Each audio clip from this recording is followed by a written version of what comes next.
Hi guys, welcome back to the Revive Stronger podcast. I'm your host, as always, Steve Hall, and today I talk to Winnie Yin.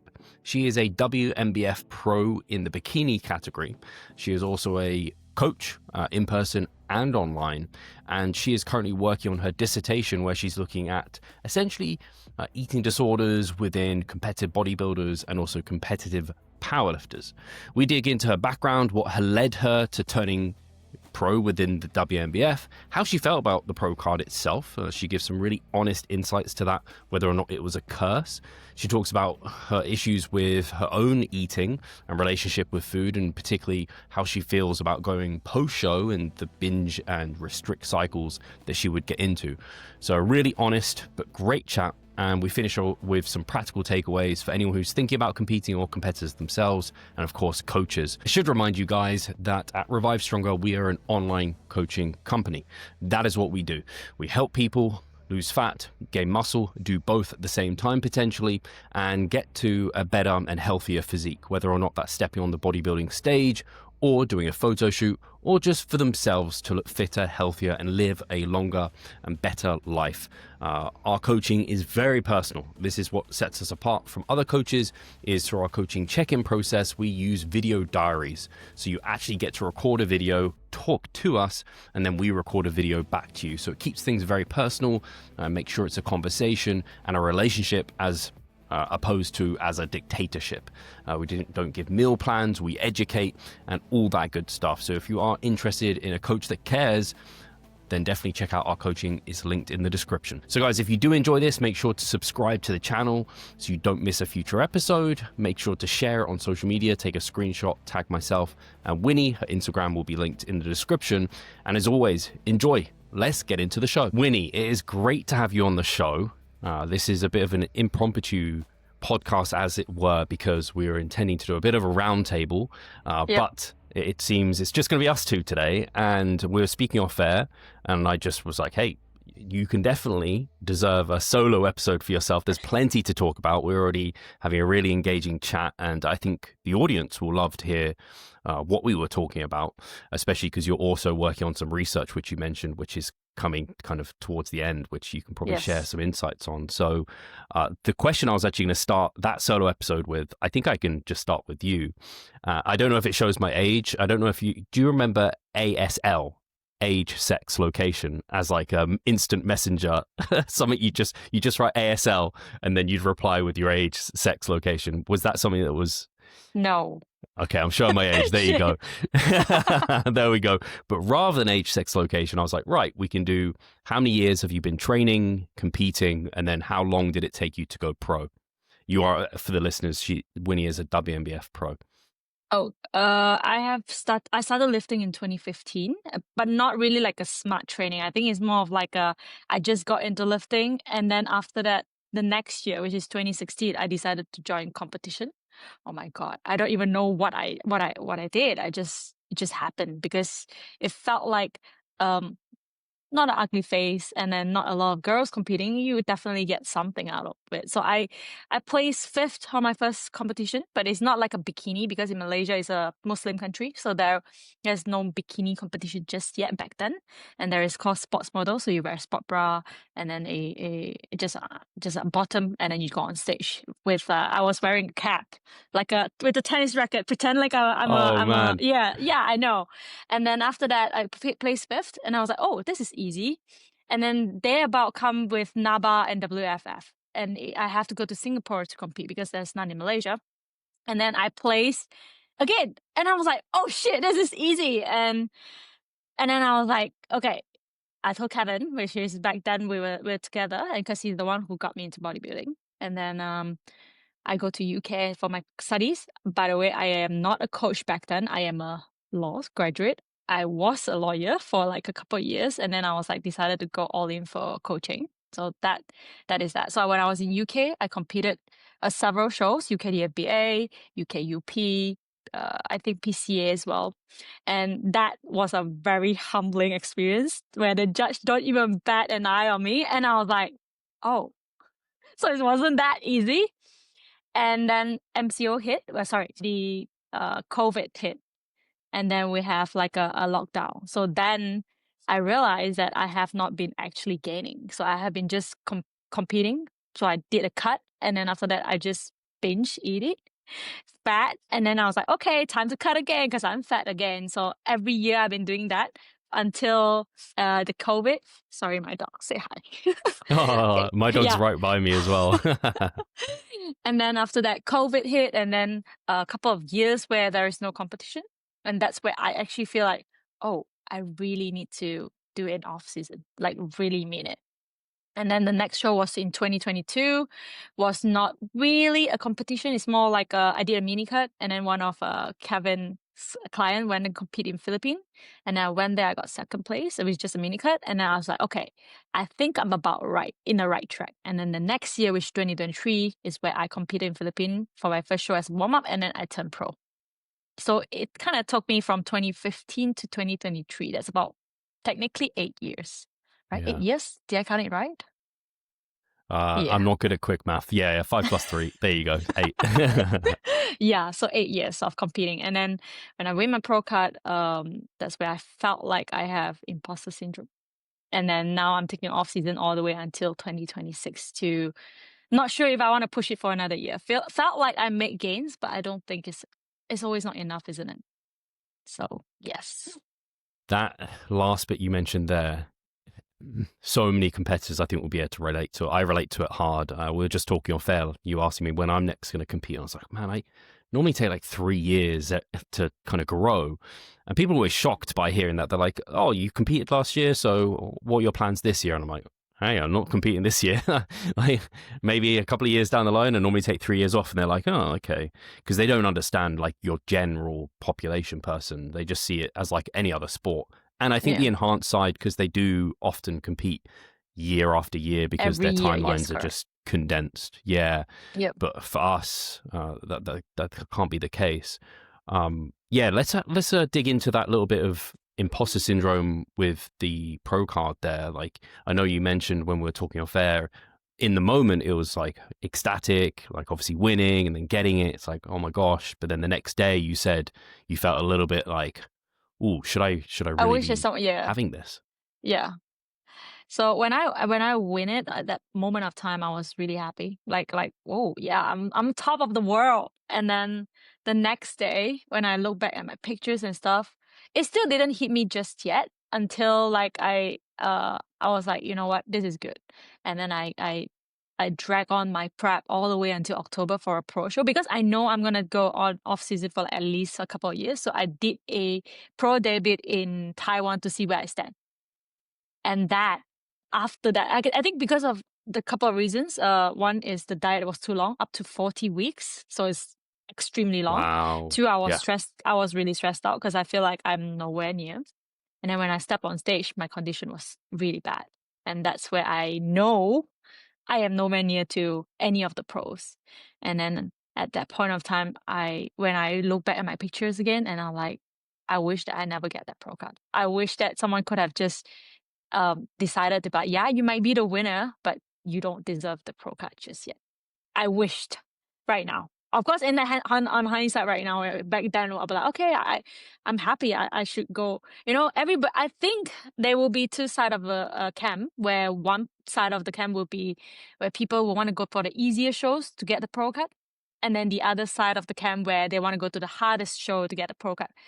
Of course, I am smack about in the middle because I feel like, why do you want to make your life difficult by going to the hardest show to get your pro card? Because if you are pro worthy, going to the hardest show, it is an ego booster, right? But at the same time, it's just making it so much difficult because the end goal is to get the pro card and actually competing to earn money, to actually get something out of it rather than just keep paying.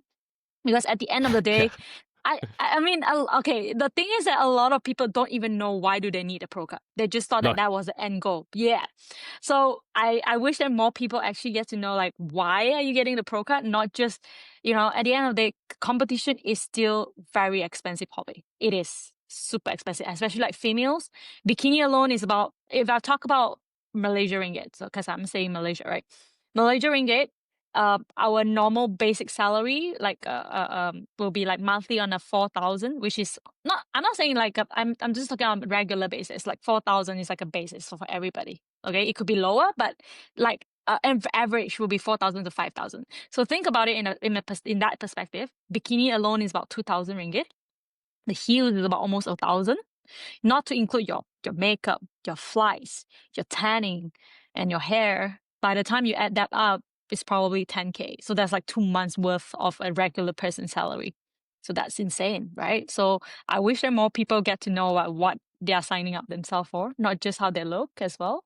Yeah, because a lot of people don't know the difference between a competitive bodybuilder and a bodybuilder. You can be bodybuilding without competitive, but people just seems to mix them both together all the time. Yeah, it's competing is not cheap at all, and I think probably it helps that we do it more rarely than not in the enhanced side. Like at least you can kind of budget for it. But like you said, especially if you're going abroad, I think it's definitely more expensive on the female side because of the potential cost of the hair and the makeup and the heels, which the guys don't have to worry about. Like our board shorts and the trunks, they'd be expensive compared to normal, but they're not compared to a bikini that maybe you're getting custom made for you. Obviously, I guess the trunks can be somewhat custom made, but there's only so much you can customize such a small piece of material, right? Yeah. So I'm not sure it's unfortunate. Sorry. Yeah, no, it's all right. But then going pro as well, maintaining that pro card costs money. And depending on the federation and things, in the WNBF, we have to pay each year to maintain it. And then entering pro shows is more expensive than entering shows as an amateur. And then, like you said, the whole, like, why are you trying to turn pro? I think for a lot of people, they don't think about, the fact that then I can compete as a pro and try and earn money. I don't think many people do it for that reason, which I think makes sense in some senses because the money you earn is not really enough to compensate for the costs of everything. And then I think a lot of people just hear it as if, I don't know, I'm trying to think of an analogy of something else, but they want to be like a manager or a CEO. Like they just want that title kind of similar. Yeah, like they a just sponsorship want that as pro well, card. yes. Yeah. But actually, it's funny. I recently did a post on like a year since I turned pro. It's basically been a year. And I said, hey, it basically didn't change anything. I didn't get like companies reaching out to me for sponsorships. I didn't suddenly get invited on like all the top podcasts to try and talk about it. I didn't get an influx of clients. It was just like, I just said it's another step in my journey as a bodybuilder selfishly. That's all it is. Yeah. In fact, it's funny. Probably a good sign that people thought I was pro already. Like people just assumed I was because of probably I the thought physique. You were too because it's like so long ago. Yeah, and just the time I've been doing it, right? I think people are like, if you've been doing it that long, surely you've earned it by now. Like, come on. I think partly because your show is like difficult shows. Like UK is extremely challenging and competitive. And to be fair, because I'm a coach in First Pace. Me and Kevin owns the gym. Kevin is my partner. So we train general population, so Gen Pop. So to them, the pro card don't mean anything. A lot of people thought that, you can get more clients. My clients don't even know what that is. They will be like, oh, you want something? Cool. So do you get money out of it? Do you get anything else other than that card? It's like, no, just the card. And they're like, oh, cool. And that's about it. That's the end of it. You won't get anything else. You won't get extra clients. Not really. So I feel like people should know that if you compete out of the fact that you just want a status instead of actually enjoying bodybuilding, you will burn out. You will get nothing actually out of it. I felt. Yeah. And to your point on picking shows, like picking the hardest shows, trying to turn pro or picking the easiest shows, I do see it more on the enhanced side where people like go pro card hunting, like it's become a term. I don't think of that term as a kind of natural side of the sport. I don't hear people talk about pro card hunting as such. I can see it being part of it because obviously everything trickles down from the enhanced side, and that would make sense that people might try and think, like I want that card so I can, and the easiest way to do it is compete at like some smaller show. But the trouble with that also is the smaller show might be less competitive, but it has to have the numbers, and it's unlikely to have the numbers there. But you're right, in the UK, very, very competitive. Europe is pretty challenging. It's been I think even in the US, they are aware that sometimes they get pro cards easier in some circumstances than what it is in the UK and Europe, and why at Worlds we're so competitive there. But to your point of getting the pro card and then being like, oh, I don't know if I want this, it's kind of a curse. For that person that went for the easy show and tried and got it, it's a curse for them, because now they are not able to compete on a level against pros. Whereas if you kind of earned it at a challenging show and you beat other people that maybe they're even close to being pro worthy, not quite there maybe, or even possibly if whoever turned up, they managed to earn it. Now it's like, oh, like I can compete. For as an example, just comes to mind, in the UK, we had people turn pro, and then we had an evening pro class. So some of the people, for example, the middleweight, he turned pro that day and then went into the evening and he competed against the pros. He didn't win, but he came in the top 5. I think he came 4th. Okay. And so it's like he beat out other pros who had been in the circuit for longer, and that's a really good sign that that is good. You're a standard. Whereas I found it really challenging. You might know, like I went to Switzerland and competed there in my pro debut, and I came last, and I was like, oh, that was like a knife to the heart of me trying to convince myself I was of that standard, and then be like, oh, I'm last. And then to go to Worlds, and I came second last in that lineup. Obviously, Worlds is like the best of the best in a sense. And at the Swiss show, and I'm coping a little bit, I guess you could argue, but like there were like some of the best bodybuilders on the circuit. But how do you overcome that? Yeah, I mean, it's just a case of, I've actually said it. I said it, this is the first time saying it on air, but if I was to, next time I compete as a pro, and I'm just randomly putting it out there, but if I came last in every show I did, I think I'd just give up the card, and I'd be like, right, let's go back to an amateur. I'm okay about it. I haven't got no ego attached to that card. It's all about my physique at the end of the day and what I can bring to stage. So yeah, I don't think that's going to happen. I think, and I want to place in some top 5s, but yeah, if I was just like clearly outmatched every time I competed, and I didn't feel like what's the word? I was competitive against those individuals, I would just not accept it.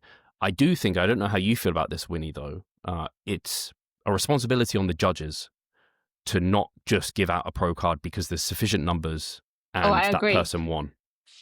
I agree. I definitely agree, because I've like I don't know, for on hindsight, it's always nice to have the pro card, but then I felt like it doing them a disservice by giving them, and then only for them to like me, I felt crushed. Of course, it can be good in a way that it pushes me to be better, but at the same time, if some people might just be like, oh, maybe this is not for me. I don't even like it, because I'm not even close to being the pro. And then the battle, not just that, also that the fact that sometimes it's very hard. Like for me, you push me to work harder, but at the same time, I also have to learn how to accept that sometimes genetics play a role.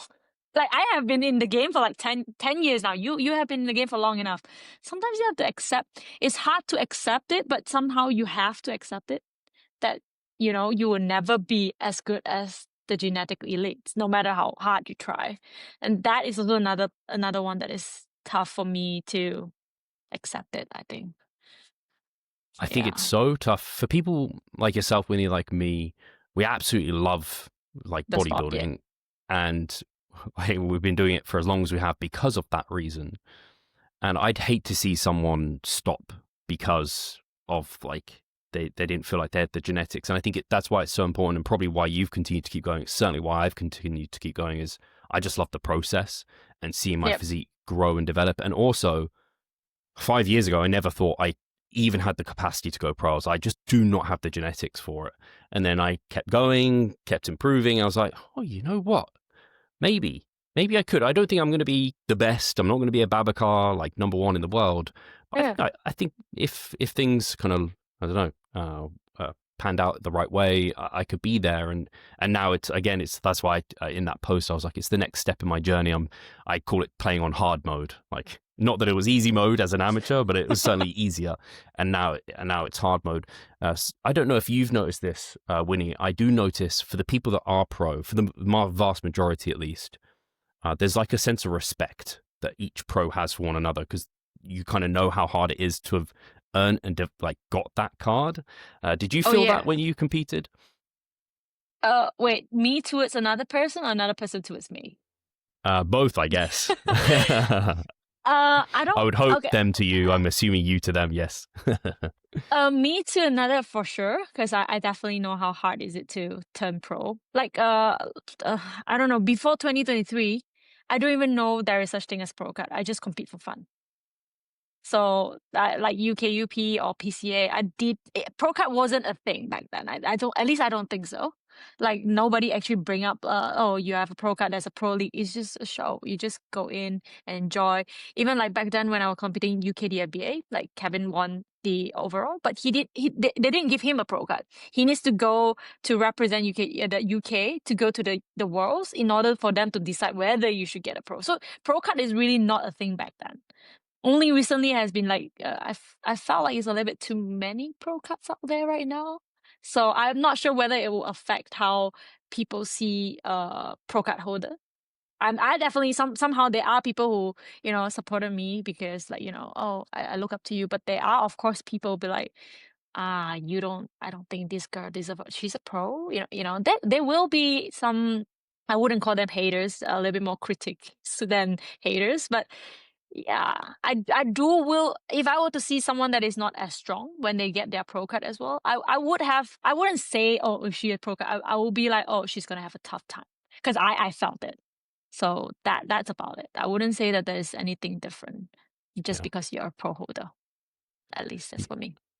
Yeah, I think ugh, yeah, I can only think of when I was like warming up and pumping up with the other pros there. It kind of felt, don't know, it felt like maybe I just felt it. Maybe I felt like I deserved to be there a little bit more. I felt a bit more like, oh, I'm part of the pros now, and like I felt a bit more involved and an actual bodybuilder. Whereas before I was just like, oh, I'm just here to like make up Oh numbers or yeah. whatever. Oh Possibly it was yeah, more for me sure. than anything else. But I But do I agree think with you yeah. just on your point of like people will critique. I think in people's head they think of like the pros and they automatically just think of the creme de la creme. They think of like the top 5 in the world or the best names that come to mind, and therefore if you say you're a pro, they're like, but you don't look like that person. It's like, yeah, but Yeah. you can't expect everyone's going to look like them. Like That there's a Michael yeah. Jordan, and then there's so many players in that league who are Yeah. miles nowhere near as good as him, but they're all really freaking good compared to Yeah. like leagues below, for example. So yeah, I think that has to be taken into consideration, and I think you do have to be careful not to give them too easily, which I think Yeah. as we mentioned, I think you agreed. It comes down to that maybe the head judge to make that call of like, is this person truly deserving to go there? Because you Pro, don't want to yes. make it so hard to get the card that then people will go shopping elsewhere if they can't get it Yeah. because it's so hard wherever they're based to be able to get it. I agree. Yeah. But yeah, you're right. But there are certain pros that when I look at them, I'm like, yeah, you are a pro. Like Dirk, like he has genetics. Oh my god! Like getting to know Dirk and seeing him in real life, because we went to Bangkok and we get to like spend some time with him. It's weird to see how genetically gifted this guy. He just tell me he doesn't feel hungry, and when he's so lean and he doesn't feel hungry, I'm like, dude, this is genetic freak, like he is bound to get his pro card no matter where he goes. You just know it, Yeah. Yeah. I'm like, and then when I look at myself, I'm like, oh, damn. But again, to talk of Dirk is a great example. Like he was this past year number 2 in the world. Yeah. He's won pro worlds before. Like he is the creme de la creme. So like you said, he could almost go anywhere. Like Babacar could go anywhere and earn that pro card. I Yeah. think because he went pro with the IFBB and he like left that and came back to the WFB. He had to re-earn his pro card, I believe, and he won it in Spain. Yep. So Spain's very competitive. Immediately. And Yeah. then yeah, he came to Switzerland. He won the pro class there. He went to Yeah. Worlds. He won everything. But not everyone can be that. But again, it's hard to accept because you could work just as hard as that individual and get Yeah. nowhere even close. And that's why I think you have to fall in love with the process. With the sport. Yes. I Yeah. agree. And I'd like to ask you on that point, Winnie, what aspects of bodybuilding do you just like love? I know we talked off air about being routine, structured, that sort of thing. It's part of your kind of character. Yep. Um, oh, actually, to be fair, I felt like so I don't think I have diagnosed with ED, but I definitely have some eating disorder behavior, disorder eating behavior. So before I met Kevin, he's the one who introduced what macro tracking is. And back then, for me, I have no clue of what eating is like, especially, I don't know about UK. I'm pretty sure you guys' education system is much better. When it comes to Malaysia, we don't have that. We don't have nutritional information that, that teach during classes. So I didn't know that eating fat will make me fat. I only know that let's go for everything low fat.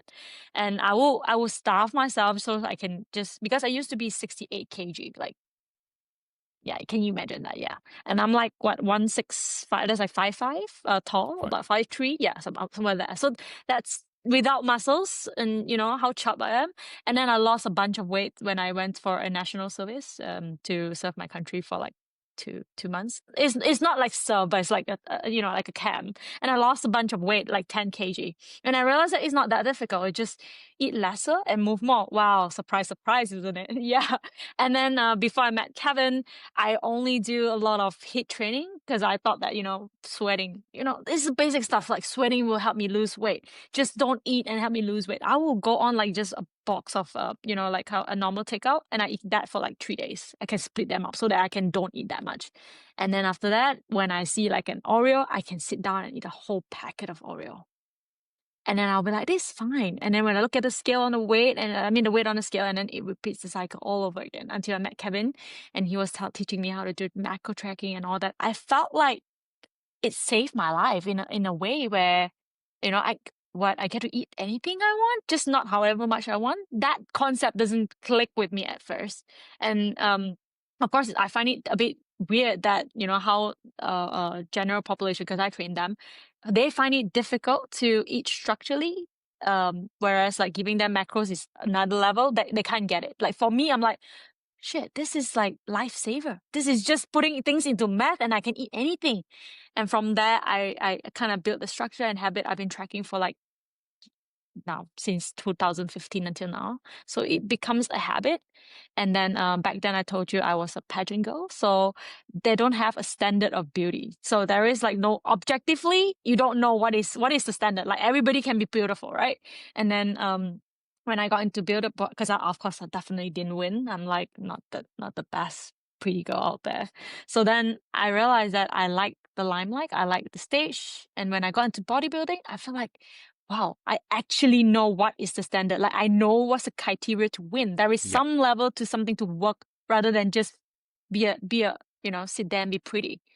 That's something that I can't work on no matter how, you can be the ugliest person and people will still think that you're pretty. There are always, the beauty lies on the beholder. But when it comes to bodybuilding, you're just not there. You can tell. You may win, but you are not there. You know it. As a coach, you'll be like, okay, you're not lean enough. You're not, the basic that will tell you, oh, you're not muscular enough. Yeah, you just have to put on Leaner size. and Like bigger. things need to get, yeah. Yeah. Yes, but you can work on it. Like something that's actionable. But whereas pageant is something that you don't even know what is it that you're wrong. You just know that you didn't win, and you just have to accept that you didn't win without knowing what to do next. So that got me into bodybuilding, and I just continue doing it for 8 years now, 10 years now. Yeah. Amazing. Yeah. Yeah, I think I have a similar kind of background with you where kind of flexible dieting and macro tracking was almost like seeing through the matrix of like I was eating all these foods and there was like good, bad foods was like the descriptions, and I was quote unquote eating clean. It was like, oh man, I still got really fat because I had to bulk to gain muscle. But if I ate clean, I shouldn't have gained fat, surely. And then I did. And then to cut, I just removed everything and just basically ate protein, and it was not a fun time. So then once I learned about macro tracking, I was like, exactly as you said, you can eat anything you want, just not in the quantities you necessarily want to. And then you might pick and choose not to, depending on your calories and your budget, essentially, that you've got at the time to spend. And so that was just a huge stress reliever, whereas obviously for some people it can be stressful. Do you then, you mentioned kind of eating disorder. Is that something you feel like you're past and through, or do you feel like you've still got some semblance of an ED that holds on to you? The last I had was like after the Taiwan show that I was like 40 weeks. I think it was too long. And then I have this binge episode. But that time I know that I have to do something to change. But back then, every show is just cut, compete, binge. and then fat. Let's just do a cut, compete, binge. It's like a cycle like that. And then, but then when the last show of my pro debut in 2023, when that happened, I immediately know that Winnie, you gotta work on it. You're gonna face it. You're gonna accept it, because most of the time, I see a lot of bikini girls, especially. I'm not sure about other places, but mainly in Asia. I coach a couple of them, and I realized that none of them, they don't change because they don't see it as a problem. Once you see it as a problem and you want it to change, that's where you know that, okay, I need to do either recovery or reverse dieting. But most of them, they don't. They feel like I deserve this because I have cut for so long. But no one owes you anything, at least for me. And that's what I think, because you are the one who chose to compete. And you know that I think it's important, especially moving forward for the next show. If you only think about, like, after this show, like, okay, I'm just gonna get it done with, that is even more important, because you know that this will be the rest of your body. But if you want to improve, and that is also important, because you want to make sure that you keep it. I'm not saying to the leanness that is not healthy. I'm talking about lean as in like lean enough to, be healthy and making gains. That's that's that's the difference between you and the next competitor that you're standing next to the next season.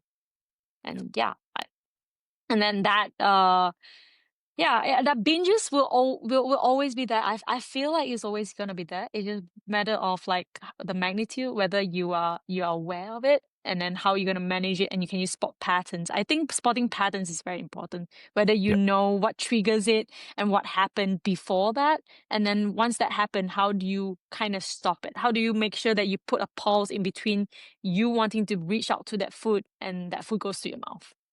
Yeah, I still find it a bit difficult. Sometimes I do struggle when I feel like I am already full, but I still want to put things in my mouth. And then, yeah, that will be a bit difficult.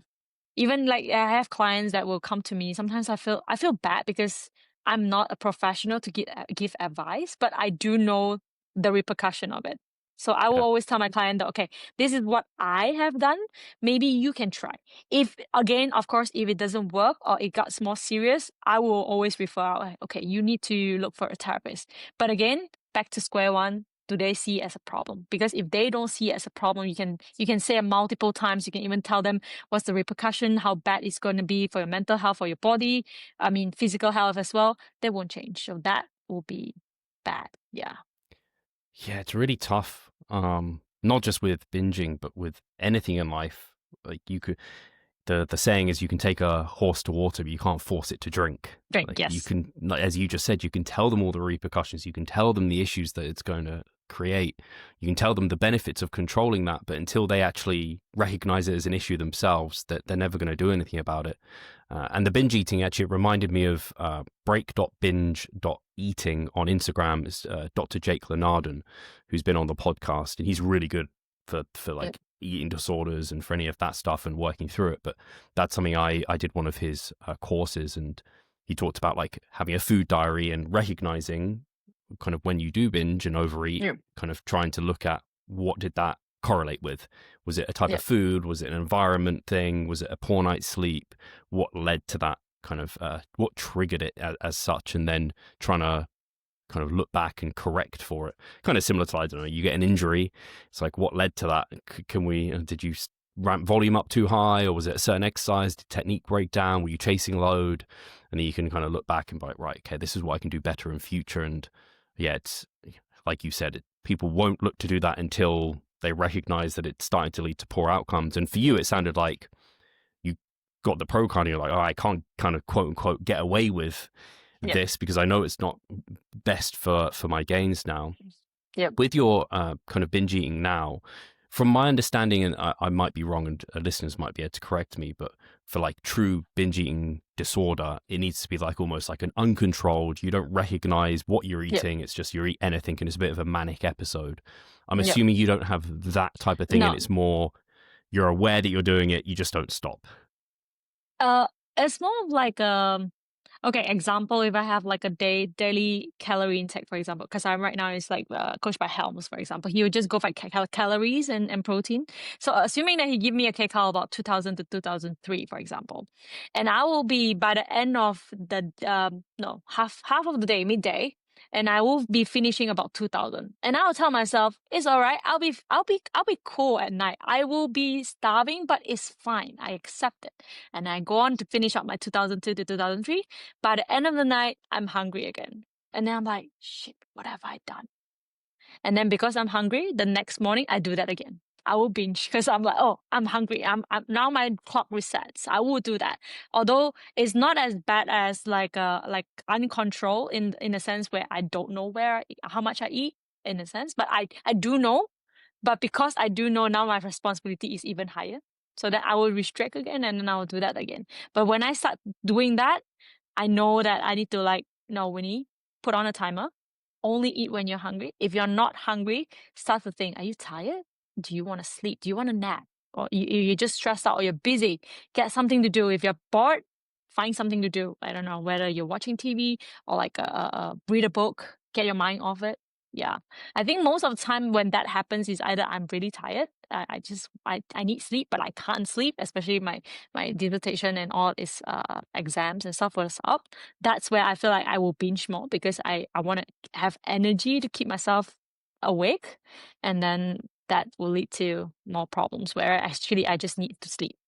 Yeah. Once you recognize that problem, it will kind of go away, but not as of course it's not like a one pill to stop all the problem, but definitely helps into recognizing the patterns, as what you say. Yeah. Makes complete sense. And I can totally see how it spirals out of control. And it makes me think of, you mentioned sleep. Like if you get a poor night's sleep and then you try and put almost a plaster on it by having more caffeine, but then that leads to another poor night's sleep. And you're like, oh, I need a bit more caffeine to get through. And it's like, oh, now your caffeine's got, I don't know, 1,000 milligrams a day and you're just in this cycle of terrible sleep. And now, like you said, if you're going to try and get away from that, you have to slowly, you can't go cold turkey on caffeine. That's just going to lead to huge repercussions. You have to just slowly bring it back down. You can't be perfect from the get-go. So that makes a lot of sense. Interesting. I didn't know you were coached by Eric, which is really cool. So you said you're coached by Eric Helms. Yes. Have you talked to him about the pro card thing? Because I know obviously he won his pro card, and I think he had similar, like he had the devil on his shoulder being like, did I deserve that? And now, from my understanding, he feels he deserves it, and he's like very proud of it, and can be proud of it now. Had you talked to him about it a bit? Yeah, he did. He actually break it down to me, like, because he told me that he's gonna compete in the classic physique in Taiwan show at the same time he's doing the bodybuilding pro show. So he did tell me that like if he would think like me, right? What if he didn't win the classic physique and somebody amateurs is winning and he's a bodybuilding pro? Will he feel shitty about himself? Like he will break it down like step one. You should not think like that. You should not. I think the most important thing that he taught me is to not anchor your value onto something that is a pro card or a win. You shouldn't anchor that value, no matter if you just because sorry, let me try to rephrase what he said. If that set is a 1 or 0 RR, it will always be 1 or 0 RR. Not because you win or because you lose that change that fact that you have done 1 or 0 RR. That changed me. I'm like, yeah, I mean, I've done my best. Whether I win, I don't win, it is what it is. You know, somebody else, like what he said, somebody else decided to give birth to a daughter. We have a, wider clavicle. They have better shape than you do. Guess what? That girl's gonna win, not you. But doesn't mean that but the effort that you put in is go to waste. It's just, it is what it is. Yeah. Yeah. I like that. I often say that to clients and I had to accept it sometimes. It's similar, like you want that PR, you want the extra bit of load, but if you've given your best and it's like you took it to the house, you hit 0 reps in reserve, or you failed and you didn't hit an extra rep or a bit of load, it's better to have done that than try and fake it and break down technique or use excessive momentum or cut range of motion. Just accept you gave your best efforts. And that's always been my approach to bodybuilding too, and kind of placings, and it's out of my control. All I can do is cross every T, dot every I, bring myself as a professional. And in fact, it's funny you mentioned this because at the WNBF UK, there was a pro bodybuilder who did classic and he didn't win. The guy that won was unbelievable, to be fair. But I think he maybe came 4th in that lineup. But that takes a lot of courage to be like, I am a pro bodybuilder. I'm going into classic as an amateur. Yep. And it's a risk because, people might look at me a certain way, or even if you're a pro at the WNBF and you go and do a UK FBA show or whatever it is, another federation as an amateur, I don't know if you can do that always, but if that was, I think you might not be able to, but then you might not place how you expect. But we had this just this past week, actually. We had the WNBF UK and then we had the UK FBA the next weekend. There were people that turned pro. Or actually, no, there were people that at least won their class at the UK, WNBF UK, who then didn't win at the UK DFBA because different judges, different people show up, circumstances, different people turn up. Exactly.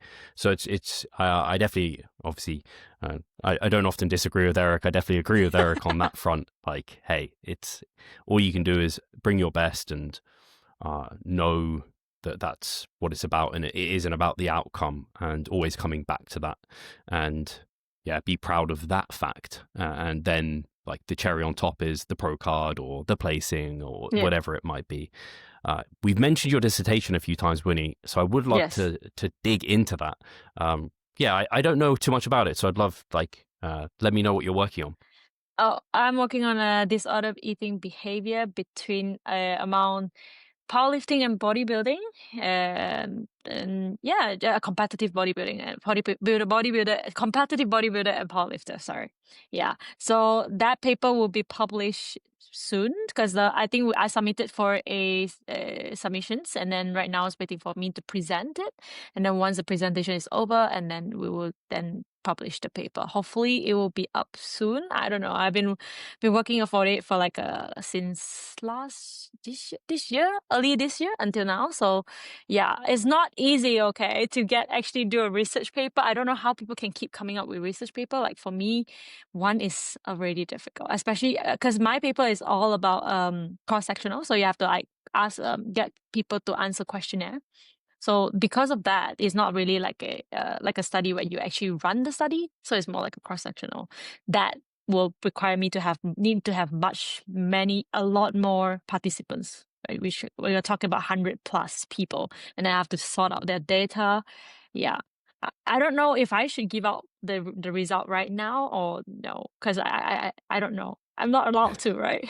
Yeah, you can. No, I don't know. I'm not the boss, but this will probably come out in a month's time. So if you're saying in a few weeks' time that it might be published, then maybe you can give some hints of how things have gone, at least, or anything you learned from the paper yourself. Well, I can kind of say that it's very high correlation between disordered eating behavior with a cognitive restraint and uncontrolled eating. That is kind of like the main highlight of the findings of the paper. So you will see people with, I think it's kind of predictable, right? Like people usually cognitive restrain themselves, and then after that they uncontrollably eat, and then they go through this cycle over and over again. So really not. My paper did have a little bit on body appreciation and also the rapid weight loss questionnaire. So that because it's powerlifting, right? So that itself don't really make much difference. So the main predictor is actually just the cognitive restraint and uncontrolled eating for now. Yeah, that is the main finding. I guess that comes back to that sense of, we talked about macros and being like, hey, nothing's off limits, just quantities are. It's a inclusive diet, not restrictive diet. And I think previous research has shown, Eric has definitely spoken about, where like restraint has led to problems down the line, and actually less restraint is better. But inevitably with bodybuilding, obviously there's different degrees of restraint, but even for us, where we're saying we can eat anything we want, like there's a lot of restraint because your calories are literally a budget restraining you if you want to get on stage competitively. But do you face the same thing? Like, are you neurotic with numbers? Because I am very neurotic. I can be so neurotic to the extent where if Kevin were to give me, because Kevin used to coach me, when he gave me like a number of sodium to hit, for example, like 2,000 milligram, I would, like, he said 2,000 to 3,000 milligram. I was like, no, give me exact number. If you want to give me 2,301, I will weigh 2,301, and that's really. I feel like if I were to eat one more extra milligram, could have been my second place. That's how bad it could be. But sometimes it really don't matter all that much. But then, of course, there will be people who are doing flexible dieting and they still eat out in the restaurant. I'm not for that. I feel like Okay. if I were to go for a competition, I cannot leave any stones unturned. I will make sure that I track my calories, make sure that I prepare my own food and stuff like that. Because there was one time that I think the first couple of shows where someone would tell me the vegetable calorie don't count, and I spammed it. And yeah, Yeah, so that is you not would. really helpful. Yeah. So I feel like if you were to do flexible dieting, it will be useful for people who already have structure. So people already know how to eat properly. Because I feel like most of the people who come to me, at least, because I'm a new coach, right, at the end of the day for bodybuilding. So people who come to me are definitely new when they don't have any understanding of food, they have no understanding of calories. Like for them, if they were to eat out the whole day, they will be like, oh, I'm only consuming 1,000 calories. I'm like, honey, you are not consuming 1,000 calories. If you were to be week on week, your weight is going up. Like day to day, I can say that, sodium fluctuation, water weight, maybe because you don't sleep enough. But if your week to week, your weight is going up, you are on a calorie surplus. Whether it being you like it or not, maybe it's either your body is metabolism so low because you're very lean per se, but most of the time is you are on a calorie surplus, like something that people just have to understand. Yeah. And it's very hard for a new beginner to have structure and tell them that, okay, you can eat out and still comp prep. I find it a bit difficult unless they know how to track and they should track and know what is the value of food that can anchor on, right? Yeah. If I were to tell you right now, I have this conversation with a client, like Netflix is about, how much is that in UK? It's about 10 quid. Is it 10, 15, something like yeah. that. Okay. 10, 15. Okay. So if I were to tell you, hey, Netflix is on promo right now and it's 30 quid, and you'd be like, because you already know the value, you can anchor on it and be like, oh no, that's not promotional price. That's robbing me. It's the same logic as food. You need to know what is it that you're eating, like kind of know what is the rough estimation. It's like if I were to tell you chicken breast is about 1.2 gram of fat, and then someone were to like track salmon and they say that it's only 1.2 gram of fat. I'm like, dude, that's not logical, then it makes more sense when you go out and you allow them to, like, okay, you can do flexible dieting, you can eat in a restaurant, you can kind of estimate the calories. But if you never really track, you wouldn't know. You don't have anything to anchor on. I'm not gonna bet on letting my clients go out in the restaurant and eat and Yeah. be like, okay, you're ready to go on stage. I feel like that's a bit difficult, but Yeah. people have to accept that. Yeah, it's the analogy I often use with that sort of thing is like a dog on a leash. Like when you first Yep. get a dog, like they don't know how to walk. You can't trust them off a leash for sure. You can't give them any length because they're going to pick up every bit of food off the floor or whatever it Yep. is. And they're pulling. You have to slowly educate them on, all right, don't pull and don't eat, like cramp off the floor and come back to me when I call you. And then you give them a bit more length. Yep. And as you give them more length, actually, they're better because they can navigate situations on their own. Whereas actually, if they're on the lead, where there's, I don't know, a bump in the road, they might hit it. Whereas actually, if they had a bit more length, they could navigate that themselves. It's similar Yes. here. As you Correct. educate and they get the skill set, you can eventually let the dog off the leash. But there might be times you restrain it and pull it back when it's unfamiliar or challenging scenarios, like a challenging, I don't know, you're walking in a rural area versus just down the street. You Yep. need to keep them on the leash there. Similar like post-show, you don't immediately let someone off their leash and Oh yeah. hold them fairly tight. But yeah, I'm if you ask my girlfriend, she would definitely say I'm neurotic. I would say compared to some people, I'd say compared to you, Winnie, to be fair, not quite as neurotic, but not too far off. I'm not at Eric Helm's level of Oh like yeah. almost not needing to track and just being mindful and being able to kind of intuit to some extent. But I'm not as worried about hitting things to the gram. In fact, that's something I think Used that's to what do. you kind of get into. Yeah, you're like, oh, like these numbers are so important. I must hit them precisely. And then you kind of get experience and awareness of, okay, if I'm there or thereabouts, it's enough. And you then get, it removes an element of stress and neuroticism that makes you even better. And you maybe graduate eventually to, again, your Alberto Nunez or Helms or whoever it is. But I often look at this, actually coming back to Jake Lenardon and breaking binge eating, because some people look at macro tracking and doing that kind of lifelong almost, or long term, or in your off season as like, hey, that's an eating disorder in its own right.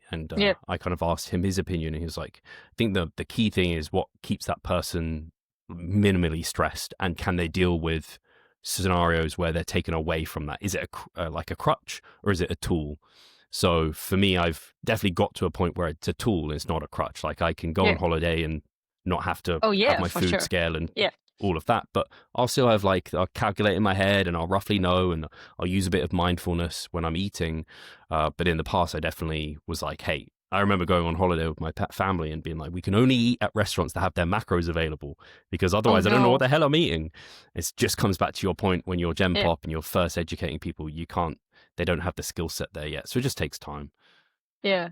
But I do find it more stressful to eat out actually, because I have to keep a track of how much protein I had. But sometimes you'll be off and I'm like, oh no. Like, because once a week I do eat out. Right now, off season, I still track every day. But then I will have one day where I will just learn to eat intuitively. So I'll eat out in the restaurant. But of course, I'm not bringing my scale to the restaurant because that's just ridiculous. And well, it will not be accurate anyway. So what's the point of bringing the weighing scale anyway? So I will still eat out, just to learn how to feel yourself. I think that is like the most hardest part to be an elite athlete, is to actually understand your body.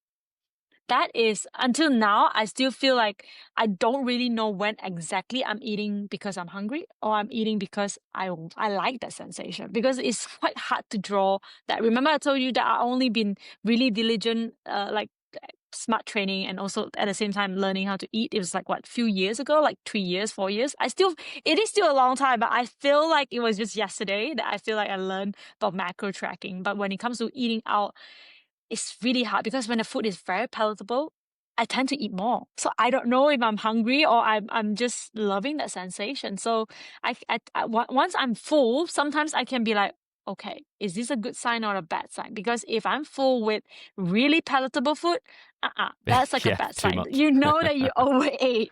But at the same time, you could be eating something that you like, but it's low calorie. For example, like a maybe a steamboat with just vegetables and meat, and you're full. That is good kind of food, but you don't know. You always don't know whether you overeat until the next few days. Not even the next day, because the next day the weight is not going to be accurate because it's more sodium per se. But the next few days, you will know, and then you have to learn, and you have to like rethink it back. Like, okay, what did I do wrong? What did I do right? What can I do to improve? It's always constant learning, and that's the beauty of bodybuilding. I Yeah, feel like you it's just fun. never you never get to change immediately. It always retrospectively. Delayed. Yeah. Yeah. Yeah, it's funny. It reminds me of some of this. You'll laugh at this, Winnie. Obviously, like you, I track my macros off season. I use a weighing scale, and I was using my scale, and I don't know how many times this happened, but it was weighing. I was weighing something out. I was like, that doesn't seem quite right. Like I know kind of eyeballing what the amount should be, and I was putting it in. I was like, that doesn't seem right. The scale was kind of going up and down. It was jumping around. I was like, what's going on? This scale is giving me some funny numbers. And then I like picked it up and I like wiped the bottom, and there was like a crumb under there that was like making it a bit imbalanced. Oh yeah. Okay. And so I think I probably overate by, because I then weighed it again. I was like, oh, it's 10 grams over. And I was like, oh, so I've been eating 10 grams more of like everything for the last few days. I don't recognize that. My hunger's not like, I'm not in tune enough to know 10 grams over, which could by the end of the day, I don't know, be a couple of hundred calories, what have you. And it's not till later that it's going to come through. But I think past Steve would have like been like, oh God, I've got to really pull back and restrict because of that. Whereas now Steve, and that flexible dieting approach is like, hey, you screw up, you just get back on it, like moving forward. Don't kind of worry too much about it. But it like you said, it is a careful one to navigate. People often think about learning your body for training, which I think is kind of intuitive, and people like understand that, like, oh, what feels good, what doesn't. But then it goes for nutrition too, kind of finding out kind of even where your body fat kind of sweet spot, where you feel your best and can train hard in the gym, that can be challenging. Did you ever find the post-show period challenging from like a physical perspective, seeing your body lose those kind of lines and the definition? Oh, for sure. For sure. Like, I always tell people, just because we're pro doesn't mean that we actually know exactly, like, handle every situation. Like what you say about earlier, you talk about like 10 grams and like how to feel our body and stuff like that. Like even some days, like I would be like, okay, I need to restrict, I need to pull back. But I know logically speaking, just wait and see. But there will be some part of me be like, the devil on the shoulder to tell you like, hey, you should just, drop it down because you're gaining too much weight and stuff like that. So it's the same thing for like post show as well. If you were to look at it, you'd be like, I hate it. I hate how I look. So right back then I would definitely go for a cut already immediately, but now it's more of like I will still hate how I look. I'm not gonna lie. Yeah, like body dysmorphia is real and it's forever gonna be there. So I'll just wear a big t-shirt and just not think about it. Try not to think about it. Try not to look at your physique so much. Just focus on, if I were to feel like I'm a little more fluff, then I would just like, okay, because I'm more fluff now, I have to really train harder in the gym so that I can make full use of the calories. I'll try to switch that mindset a little bit better. But it used to be like, oh, I'm just gonna just go for a cut. But that helped me right now where I just wear a big t-shirt.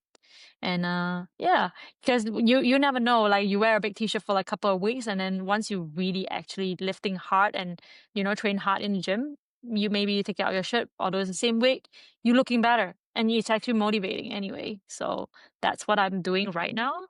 And of course, it's always difficult. It's always difficult to see yourself losing the lines, especially female. I don't know about guys. You still look shredded. I don't know how you do. I saw your like photo series and yeah, like for female, damn, like just 2 days back to like eating, or 2 weeks, maybe not 2 days, a little bit too exaggerating, like 2 weeks eating back to maintenance or slight surplus, lines are gone. Female abs is gone. Yeah, you got a bigger ass. That's about it. You got to focus on the silver linings. Better performance in the Yeah. gym, bigger ass. Yes. Yes. But definitely still difficult to accept that. But it will get better every season, because I feel like your off-season weight is always around the same ballpark. But then when you look back few years back with the same weight, it does help you feel like, okay, you know what? That is working. Things are working. Just don't change when things are not broken. So I feel like a lot of times people like to compare themselves off-season and in-season, but I feel like this is a very bad comparison. You should always compare yourself off season with off season. So I normally use, so if I were to do a cut by my clients with me, so when they do a first time when they come here and when they join me and they cut, so I will keep track of every of their check-in pictures at every weight. So when they go back to their off season, you can kind of immediately use that weight and the same weight and then tell them that, hey, look at this. Don't look at your don't look at your in season, because it's just a delusion. It's just for show. It's just for the stage and with the lights with 10. But look at this. Look at this natural lighting right straight to your face. It's the honest lighting that you can never get in the gym, because gym will always have like side lighting and be like flexing and you're pumped. But honestly, the best lighting is like the honest lighting in the morning, right? When the sun shine right in front of you, or on top, yeah, front of you, yeah. And then you compare it with the same weight. That is the best predictor whether you're actually making gains or you're just gaining fat. Yeah. Yeah. Yeah, I think you touched on some really important points there, like more so focused on the process, the performance in the gym versus the physique, because like you said, that kind of shredded look is only appropriate for the stage and not life. And Yeah. focusing on like the energy levels, the kind of bit more food freedom, that sort of thing, I think Yeah. is great. And then for guys, it's often like I look like that natty curse is the whole, like, you don't look big in clothes and everything. Well, Oh, yeah. certainly in prep, you look like a child in clothes. So off season, you can fill out shirts a bit more and all of that good stuff. So that's nice. Yeah. And then, as you said, don't compare yourself to the shredded look. Look at previous off seasons, like for like conditions, similar Yes. body weight, and then you get an actual like, oh, how am I progressing from them? Yeah. And that gives you a better idea of where you stand and what you're doing. So I think that's some really, really good advice for anyone who is struggling at that time, because I think a lot of people struggle with it, men and women, for sure. With your coming back to your dissertation, is there anything else? What's kind of the end goal once you've done your dissertation? What does that lead to? And from the dissertation itself, was there any like practical take homes that you would kind of give to people from it? I would say coaches should look out for people before they are doing a cut. I think that should be a normal practice for every coaches, is to screen them first to make sure that they don't have this eating weird habit. Not to say that they're diagnosed or anything, but there must be like you can kind of tell whether this person is meant to cut or not, or maybe meant to go for a bodybuilding prep per se. Of course, there will be people who are not meant to be, but they still want to do it. But it is still the coach's job to flag this up, like tell you like, okay, this is what's going to happen. I'm not going to tell you what to do. I'm not going to decide for you. I always tell this to my client. I'm not going to decide and tell you what to do and not to do. But I'm going to tell you, if you were to do this, these are the pros, these are the cons, these are the consequences. Will you be able to live with it? If you are able to live with it, let's do it. But if you're not able to live with it, go for the second option. There will always be like a better option, because I always say this, there is shows every year. If it's not this year, it can be next year. You never know, next year you could bring a better package. Learn how to be a lifestyle bodybuilder before being a competitive bodybuilder. Most of the time when people, I think when people develop this disorder eating patterns is when they don't know what they sign up for, and then they never understood. They always think in their head is like, oh, in order to do a cut, I need to do a show. No, you can do a cut without doing a show. You need to know how to test the water before you know how to swim. You need to learn how to run before you go for a marathon. These are the things that people don't see. And I find it really sad, because a lot of newcomers, they just join bodybuilding because it's cool. It's not like, Kevin always uses this as an example. It's like people will not sign up for UFC because they know if you don't know how to fight, you got a bruised eye. But when it comes to bodybuilding, they don't see it because they feel like, oh, it's just cool. You're just shredded. It's just dieting. How hard can it be? But that effect hits you so hard. Oh my God. Like you will never get to, some may not even reverse it. You may actually develop eating disorder, and it's pretty hard to get away with it. And most of the coaches are not very responsible. They are people who just wants you to join, encourage you to join bodybuilding, especially when you have no clue what's going on. And then they like your transformation, post it up on stage, on their socials, and then they just leave you be. And there are many of them out there. So I would say the practical take home is to for athletes, find a coach where you know that they work with responsibility. Like they put their your best interest in their shoulder. That is the most important thing. You don't need to find the most expensive coach. You need to find a coach that cares. That's number one. As for coaches, honestly, Care. just care. Yeah, just care. Because at the end of the day, you can help this person go on stage. But most important thing is to make sure that this athlete of yours stay in the game, not just one show and that's it. Bye-bye. I hate it. If you can make this person fall in love with the sport, continuously wants to strive to be better, that is the best coach. Not the one that gets you a pro cut. Is to get you longer in the sport. That is most important.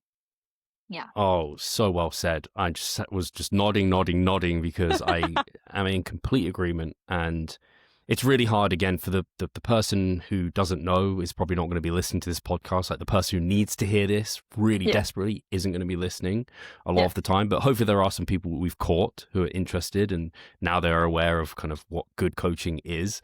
Yes. It's like working with the person for their best interests. And it's funny. Mike Chalice was talking to me. I was like, oh, you've earned like a number of pro cards with your clients this year. Are you like keeping a tally and so on and so forth? I'm like, I just don't care. Like it's cool, but ultimately I just want to bring the best client to stage and make sure they enjoyed it, and then hopefully work with them long term. So now we can climb the ranks, as it were.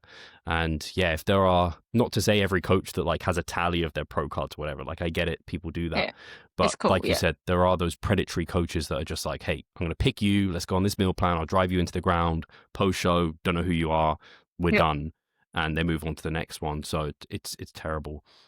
Winnie, this has been a great chat. Sorry, did you want to finish with something? No, yes. Last but not least, most important thing, sometimes having the coach with the most pro cut might not be a good coach because it's just survival biaship. Yeah, you just so happen that you have a genetic freak that works with you. I think the best coach is that someone to care, number one. And number two is like getting the client itself to make progress, whether you are the best or not. It's just progress and transformation throughout the years, not just one show, but multiple shows. Yeah. Yeah, that's it. Excellently. Very good point. If people want to keep up to date with your process, see you go through your pro debut, whenever that might be, keep up to date with the research and your dissertation and when that's released, or it may even be released at this point, where should they head? They can check me on Instagram, Winnie_WNBF Pro. As easy as that. Yes. I'll make sure that's linked in the description. And otherwise, guys, we'll talk to you soon. Take care.